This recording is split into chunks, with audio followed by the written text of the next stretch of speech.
The holidays are here. You know what that means? That means fun, music, family, noise, crowds, lots of people, very intense, life suffocating a lot. This video is for people who want to stay grounded, have a positive experience with their holidays, get some tips and ideas on how to navigate, how to protect their energy, how to optimize each situation. Let's talk about some ways to unpack this so that you can be better prepared so that you can have an amazing holiday season.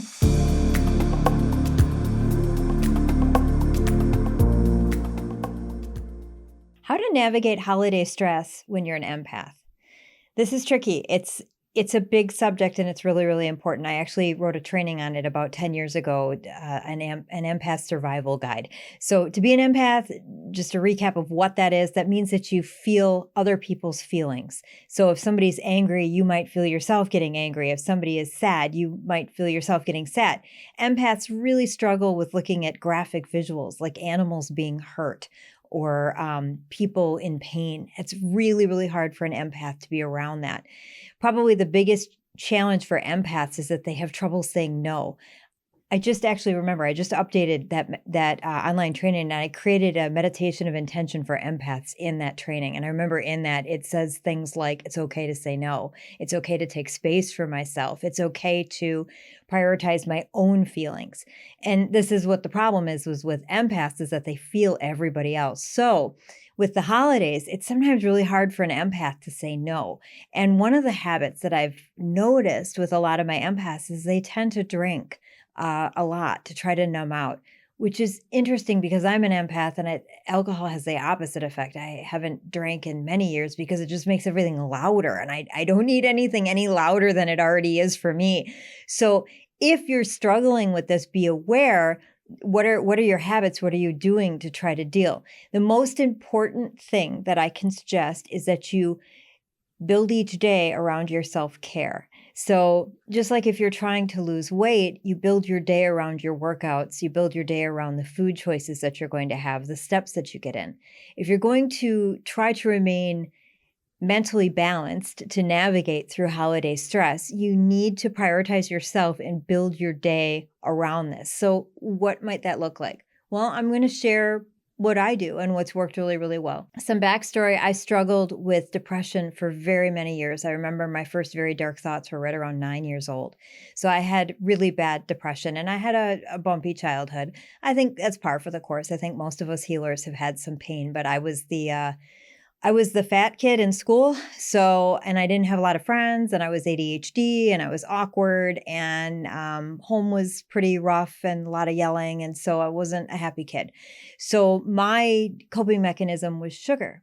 So I ate sweets and sugar. And it took me until 15 years ago this February to realize that sugar was making me depressed. So if you're an empath, you are sensitive. You are sensitive not just to people, but to alcohol, to chemicals, to food, to the environment, to noise, to music, to videos. You are sensitive to textures, smells, sounds. You are sensitive to everything. And yes, this might mean you're neurodivergent also. Maybe you have some sort of sensory integration disorder, or you're somehow on the spectrum also, which is very common with the healers that I work with. No matter what, though, you need to work on prioritizing yourself. So what I do in the morning, I have a set routine. I get up very, very early. I get up really early. I get up early because nobody else is awake. It's the best time of the day. So it's quiet. And I have very deliberate food choices every day. So all of my meals are very, very clean, and they are very high vibrating food choices. I don't eat any sugar. I don't even have honey. The closest thing I have to sugar would be my frozen strawberries in my smoothie. And maybe frozen blueberries. That's my sugar. So I don't do that because it makes me blue, and I don't want to be blue. And I remember the holidays were really hard because I kept eating cookies, and about 45 minutes later, I wouldn't feel right. So maybe something to pay attention for yourself. If you are having negative thoughts or feeling self-conscious or depressed or stressed out, maybe consider creating a food journal, not to be abusive to yourself. Only do it for like 3 or 4 days, but maybe write down everything that you're eating. Another thing you could do is write down, if you are feeling really good and then you don't feel good, what did you watch? Who did you listen to? Who were you around? What did you eat? What did you hear? What did you just do? What caused that shift?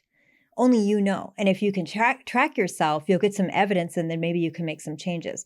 So in my morning, I have a workout I do in the morning. I do every day. I do more workout. I might go for a walk outside, or I might do a step machine. I do some Pilates.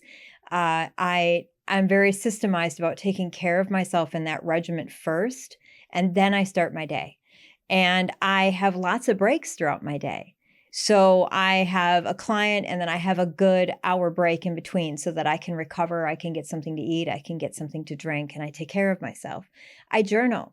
I take notes on myself. I journal, and I have lists, and I organize myself that way. I'm very mindful of social media. I know I'm on YouTube saying this, but it took me 10 years to get back on here. And I'm very, very cautious about the social media that I expose myself to. I want to be sure that I feel good. And one of the things as an empath is it's really painful if you trust a social media and all of a sudden it's something really graphic or painful. It's really disturbing.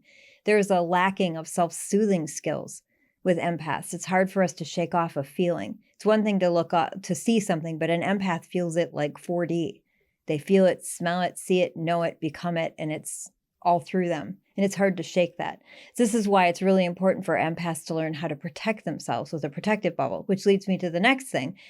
Navigating holiday stress, be very mindful of your own energy hygiene. So make sure that you separate yourself from other people. Make sure that you are channeling Reiki and bubbling up and doing the cord cutting meditation that I have and doing anything else that you can do to separate and make some time for yourself. Make sure that if you have a very busy day that you grant yourself time to take a bath. I'm a huge believer in baths, especially with Epsom salts. It takes the aches and pains away, but it also does something to reset the negative energy. So it kind of neutralizes your whole being. There really is something with salt and purification. Limit your time around toxic people. You know who they are. And I want to say every family has a person who drinks too much, smokes too much, does too much, just does stuff in excess. Every family has somebody who doesn't honor boundaries. And boundaries are really, really hard for empaths to set. Something that I've said for years is that if you are quiet, that's permission for other people to continue those behaviors. So your silence, if you're offended, uncomfortable, feeling violated, is permission for that to continue. And not only that, you're giving that person permission to do it to other people too. So consider that for a moment. And for those of you that are watching this that are super introverted empaths, your words mean the most. What do I mean by that?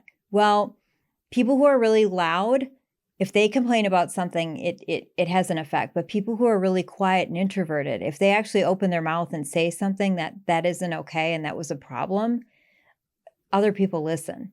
So know that you have power being an introvert. You have a lot of power. You know, your less words are actually a whole lot more. So recognize that you have that power and that you need to say something.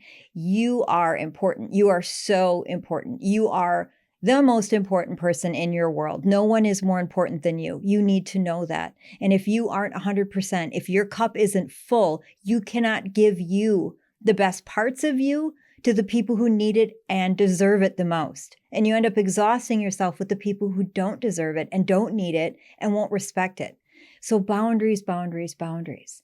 And it all starts with you just simply saying no. You might say to me, Lisa, that's easy for you. You're so empowered, Lisa. You look confident. You look like that's no problem. No, it wasn't. That's why I have a book I wrote about how to set healthy boundaries and eliminating bottom feeders. I struggled with it in my own life over and over and over and over until eventually I had to remove that person from my life. That was the only option. You know, when you try for 20, 30 years and the boundaries just are not honored, you come to a point where you realize I'm spending a lot of energy on a person that's never going to grow, never going to actualize, and I'm robbing the people who want my energy of my quality time.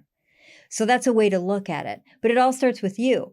And the people that you have the hardest time setting boundaries with are familiar to you. So process that for a moment. If you found yourself really triggered, annoyed, avoiding, even sick over going to an event, why? It's likely because it reminds you of your childhood family of origin. There's something there that's familiar. So that person reminds you of mom or dad or a sibling or that situation, that boss, that coworker, that family member just is triggering because they have been. My best advice for people is to have a game plan. So go to an event for a limited time, tell yourself I'm going to go for this much time, and then have an out. Say I'm all done now, or I'm going to go, or I have a project I want to work on, or I'm really looking forward to a bath, or I want to have some me time today. I'm just really looking forward to some me time. It's been a really big hustle and bustle time lately, and I just need to ground and take care of myself for tonight. And most people are okay with that. If people aren't okay with that, it says a lot about them. It says a lot about them that they're not okay with you having self-care. They're not okay with you setting a boundary. That's more on them than you. So use that as a bravery point for yourself, because you are completely deserving of time with yourself and honoring yourself. And if you don't, you might find that you get sick. You might find that you have a migraine or a headache. You might find that you get a cold or bronchitis. I used to see more bronchitis in the holiday months than any other time of the year. And I believe the mental reason, if you look up mental reasons for physical causes, bronchitis is an inflamed family environment. So there's definitely truth with that. So pay attention to this, because you want to be healthy. You want to have energy. You want to feel good. You want your headspace to feel great. So make sure you're not binging on sugar. I know it's very much an American culture. If you go to the office place, it seems like every day there are treats. It's very rare that somebody brings in a spread of vegetables, which people will eat. If you feel inspired, bring in a spread of vegetables, maybe with some dip, and see if people eat those instead of the chocolate, the candies, the sugar. But there's also this food pressure here. So if you don't eat it, you're like snubbed, right?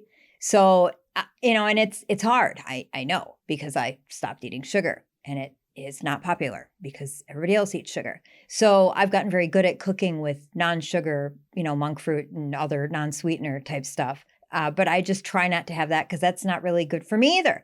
So you'll have to find some kind of boundary. I remember hearing somebody saying years ago, "Oh, Lisa, I could never do this. I could never say no to my mother's pie during the holidays. She'd be so offended."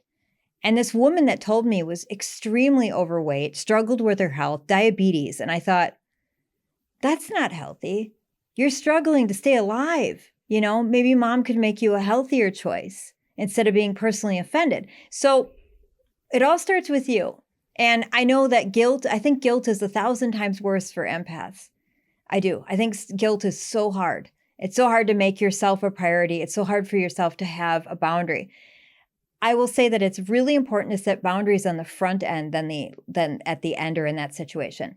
What do I mean? Well, if you go to a party and you say, "Okay, I'm coming, but just so you know, I'll be here from this time to this time because I need to give myself some time to XYZ, do some last minute shopping, do some wrapping, just have some downtime so that I stay healthy and empowered," or whatever you want to say. You're less likely to have an emotional response if you set energy on the front end versus the back end. What do I mean by that? Well, if you preemptively, let's say that you're getting together with a family member that you don't really like, maybe you guys are having lunch. It's good to say, "Okay, we're meeting for lunch from 12 to 1. I have to get back to work by 1:30 or 1:15. Then you have an out. Also with dates, go on a date in the afternoon, and then you can say, "Okay, I'm going back to work." Then you have an out. If you're on the date, or if you're at an event with somebody and it's not going well, and then you have to lie your way out, that's never going to go well, and you're going to give yourself stress. Or if you're with a family member and you have trouble setting boundaries with this person anyways, you might find yourself reactive. And it might not come out nice, which is not what you want. I know that almost all the empaths I know would rather deal with an unpleasant environment than be confrontational. And we don't want you confrontational. We just want you to start to slowly inch away and create some boundaries so that you can navigate through the holidays and still be in your own bubble and in your own essence. I feel you. I know what the holidays are like. And remember, it's your holidays too. So make it your holiday. Do what will be a wonderful holiday for you and make yourself a priority. And that is the best way to navigate holiday stress this season. It's time now for psychic puzzles. So I want you to relax yourself, and I want you to, if you know how to, channel Reiki and get your protective bubble up and clean your energy, and then just relax and then go with your first guess. Good luck. Guess the category that the mystery animal is from. Fish, mammal, or bird. You have 10 seconds to determine the answer. If you need more time, hit the pause button. If you're feeling extra ambitious, guess what the mystery animal is as well. Maybe you pick up a color, a sound, the way they smell, the region they are from. You get the idea. Good luck.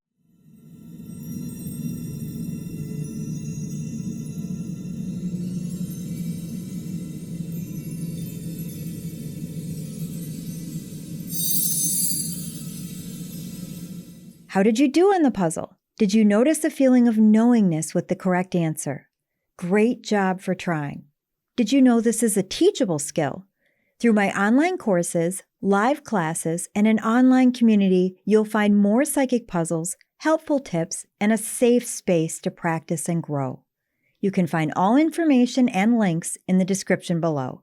Be sure to like and subscribe to see more videos like this.